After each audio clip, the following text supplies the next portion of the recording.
এটাই আমার শেষ নির্বাচন, মির্জা ফখরুল ইসলাম আলমগীর বলছেন।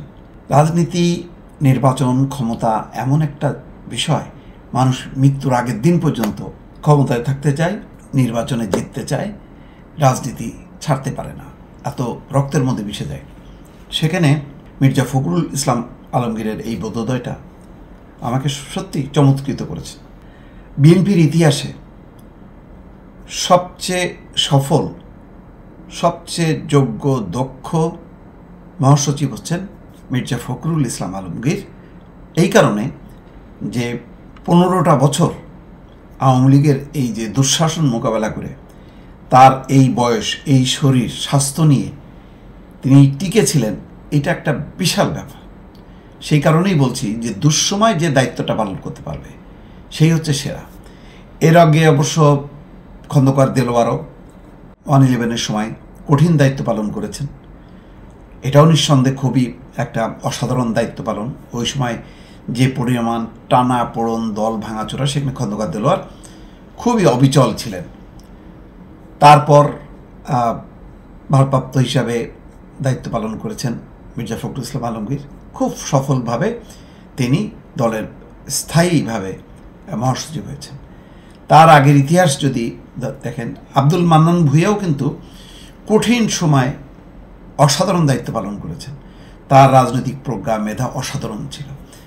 কিন্তু শেষ পর্যন্ত 1/11-এর সময় রাজনৈতিক মতভেদ, মতপার্থক্য, নানা কারণে দলের সঙ্গে আর তিনি থাকতে পারলেন না। তার ক্যারিয়ারটা আসলে শেষ হয়ে গেল ভুল রাজনৈতিক সিদ্ধান্তের কারণে।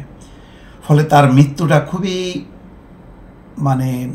দুঃখজনকভাবে হয়েছে, সংগোপনে হয়েছে।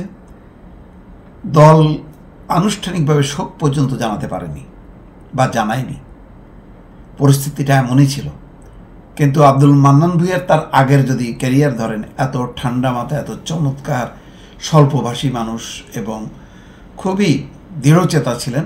বিশেষ করে মনে আছে জাতীয় সংসদ ভবনে সেই জলিল মান্নান ভূঁইয়ার ডায়লগের সময় অসাধারণ ভূমিকা পালন করেছে, কিন্তু স্লিপ করেছেন একদম শেষ সময় খুব দুঃখজনকভাবে।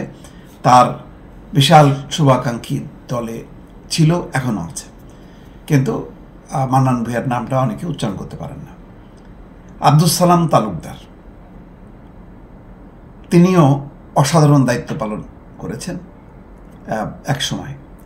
ওবায়দুর রহমান, তিনিও দায়িত্ব পালন করেছিলেন, কিন্তু তিনিও আবার বিচ্যুত হয়েছিলেন। তার কন্যা শামা ওবায়দ এখন নেতৃত্ব দিচ্ছেন। ওবায়দুর রহমানের সেই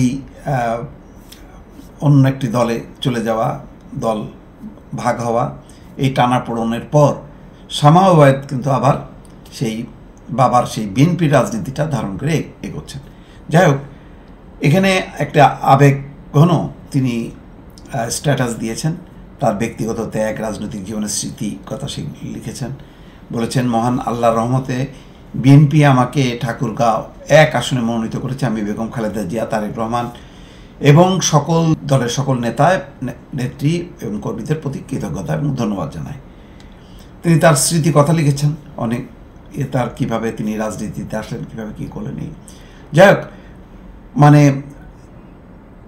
মির্জা ফখরুল ইসলাম আলমগীর খুব সফলভাবে তার ক্যারিয়ারটা হয়তো এই নির্বাচনের মধ্য দিয়ে শেষ করতে যাচ্ছেন। এবং সবচেয়ে বড় কথা, উপলব্ধিটা এই যে অনেকে তো শেষটা মানতে চায় না, স্বীকার করতে চায় না। যেমন দেখেন শেখ হাসিনা, ওনার জনপ্রিয়তা নাই, কোনোভাবেই ভোট হলে জিতবেন না, এবং এইভাবে জালজালিয়াতি করে কোনো সরকার টিকতে পারে না। এটা জানার পরও জবরদস্তি করে থাকতে যে ক্ষমতায়, আজকে তার পরিণতি হচ্ছে দিল্লিতে আত্মগোপনে বসবাস করা। এটা তার রাজনৈতিক ক্যারিয়ার একটা ধ্বংস হলো, আওয়ামী লীগ ধ্বংস হলো। আজকে সামনের নির্বাচন, সেই নির্বাচনে আওয়ামী লীগ বলে কোনো বস্তু নেই। অর্থাৎ কোথায় থামতে হয় শেখ হাসিনা ভুলে গেছেন, তার পরিণতি। মির্জা ফখরুল ইসলাম আলমগীরের এই অনুভূতিটাকে স্বাগত জানাই। সবাই যেন এটা চিন্তা করে যে আমাকে একসময় থামতে হবে, অন্যদেরকে সুযোগ করে দিতে হবে। আমার বয়স, আমার সময়, আমার সমস্ত কিছু এখন আমি রিটায়ারমেন্টে চলে যেতে হবে। এই উপলব্ধিটা যদি আসে তাহলে রাজনীতিটা আরও স্বচ্ছ হবে, পরিষ্কার হবে। দর্শক।